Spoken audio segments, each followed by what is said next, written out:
many pieces in one or two of those steps or phases can be immense, right?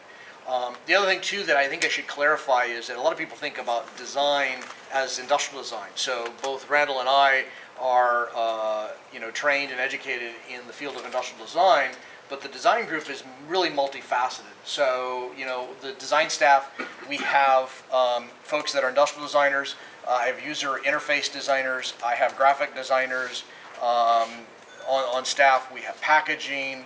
We have basically all elements of the design process.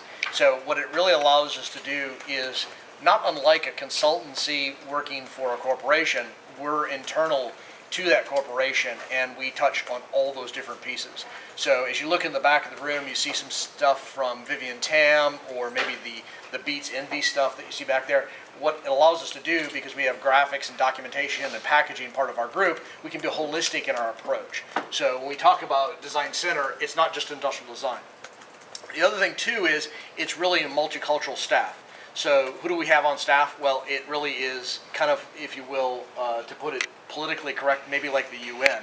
We have people from around the globe that participate on the design staff.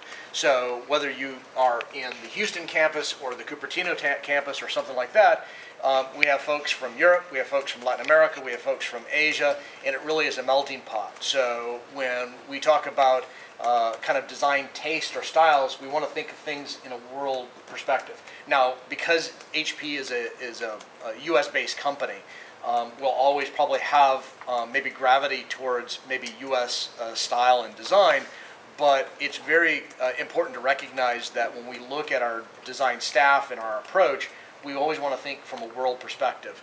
So, we have a couple design consultants that allow us to free ourselves. A lot of times when you think about design, we can become very interperspective, or, basically with blinders on, where we try to design for HP solutions, and that's not the goal. The goal is to provide a solution, but to the end customer.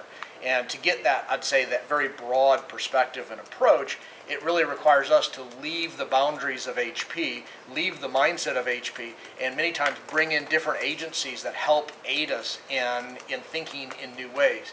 So I put a couple that we have in California that we use on a consistent basis. And why California? Well, it's a melting pot of technology. So what's nice there is you have consultants that are constantly feeding off, I'd say, the IPO kind of pool, and there's always new technologies, new things that are being thought of, and we're allowed to bring that into our group, and then we can kind of digest it and see where it's appropriate.